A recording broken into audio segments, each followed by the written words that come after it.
करके और उसकी जहाँ असली जगह है वहां पहुंचा करके हम सब लोग विश्राम करेंगे। इसका मतलब ये भागेंगे। और मैं तो बार बार कहता हूं, ये भागते भागते इनको एक दिन होटवा तो जाना ही पड़ेगा। और ये तो हमें याद कराया उनके अपने पिताजी का, जब वो कोयला मंत्री थे, पार्लियामेंट में बैठे हुए थे और वहां पर किसी एमपी ने अखबार में जो छापा था पत्रिका में, उस पत्रिका को उन्होंने लहरा दिया। प्रधानमंत्री वहीं बैठे हुए थे, वो पीछे से उठ करके वहां से भागे और कई दिनों तक भागे रहे, आप सब लोगों को पता है। लेकिन उसके बाद अंत में क्या हुआ, उसकी अंत की परिणति होगी, आप सब लोगों को पता है। उस समय कोई बीजेपी की सरकार नहीं थी, उस समय कोई क्या बोलते मोदी जी नहीं थी और अमित शाह जी भी नहीं थे।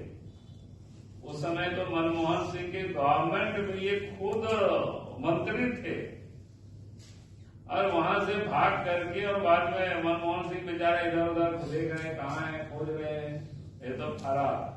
और फिर बाद में उनको जाना ही पड़ा, क्या बोलते उसको, ससुराल कहिए या जाना ही पड़ा। तो मैं कभी कभी सुन करके मैं कल्पना करता हूं कि ये व्यक्ति मुख्यमंत्री है और मुख्यमंत्री दिल्ली से चुपके से भागा, तो वो दृश्य कैसा रहा होगा। जो व्यक्ति पुलिस से डरता है, क्या बोलते हैं, डर रहा हो, ईडी से डर रहा हो, सीबीआई से डर रहा हो, तो झारखंड की जनता की वो हिफाजत क्या कर सकते। ये रोजगार यानी क्या करते हैं, नियुक्ति के लिए लूट है एक प्रकार से, जिसको भी इन्होंने पैसा कमाने का एक जरिया बना लिया है। भाई जैसे कि अन्य हिस्सों में भी, राज्यों में चुनाव होता है, क्या कहते हैं, कमीशन है, वहां भी पब्लिक सर्विस कमीशन है, तो वो भी एग्जाम होता है और समय पर एग्जाम होता है, समय पर रिजल्ट होता है, बच्चों की बहालियां होती रहती है।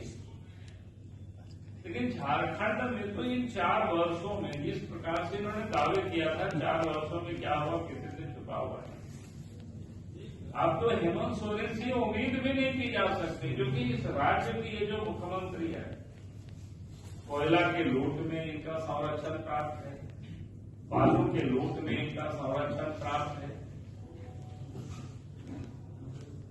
लोहा की लूट में संरक्षण प्राप्त है, जमीन की लुटेरों को संरक्षण प्राप्त है। और यहां तक कि आप तो ये जो सरकारी वैकेंसी, महात्मा गांधी जी की और गांधी जी सत्य और अहिंसा के पुजारी,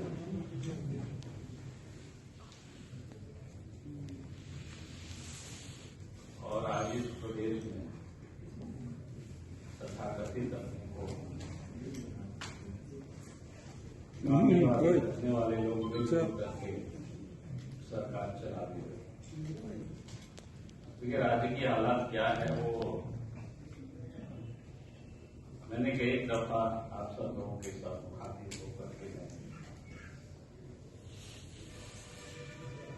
अपनी बातों को रखते रहा हूं, और अपनी नहीं बल्कि मैं कहूँगा कि झारखंड की जो समस्या है उसको हमने उसको सिर्फ स्वर देने का काम किया। आप सबको ध्यान में है, पिछले दिनों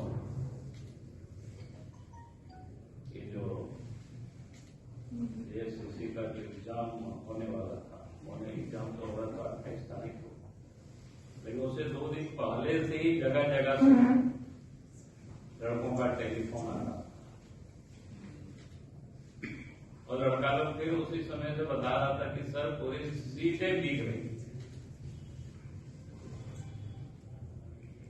35 लाख से लेकर के 50 लाख तक में बिकता है। मैंने लड़के लोगों से कहा था यार कोई प्रमाण हो तभी तो हम सब लोग कुछ बोल पाएंगे, ऐसे तो हम लोग भी रोज सुनते हैं लेकिन उसका कोई बहुत अर्थ नहीं रह जाता है। लेकिन आप सबको ध्यान में होगा कि जिस दिन एग्जाम हुआ, यानी एग्जाम तो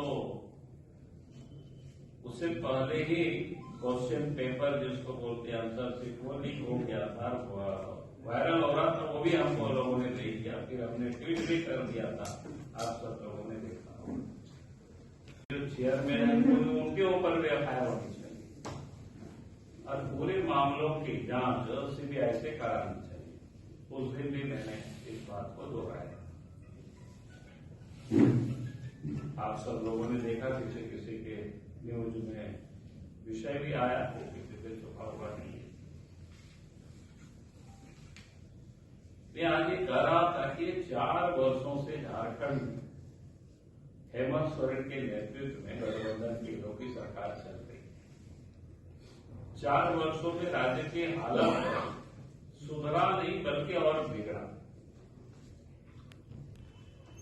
अगर CMI के सर्वे के अनुसार जहां देश में 7.1% बेरोजगारी है, तो झारखंड में 18% बेरोजगारी की दर है। यदि आप समझ सकते हो कि हम बेरोजगारी के मामले में कहां पर हम पड़े, कहां पहुंच गए। जहां कम होना चाहिए था,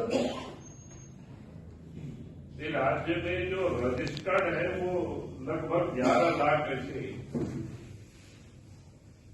जो पढ़े लिखे नौजवान जो नियोजनालय में अपना नाम जो दर्ज करते हैं, वो बड़ी संख्या 11 लाख कम नहीं होता। उसमें भी जो स्किल्ड है उसकी भी संख्या 1 लाख से अधिक है। जो सरकार बड़ी बड़ी जो दावा करती थी कि हम एग्जाम लेंगे, तो आप सबको पता है कि कई एक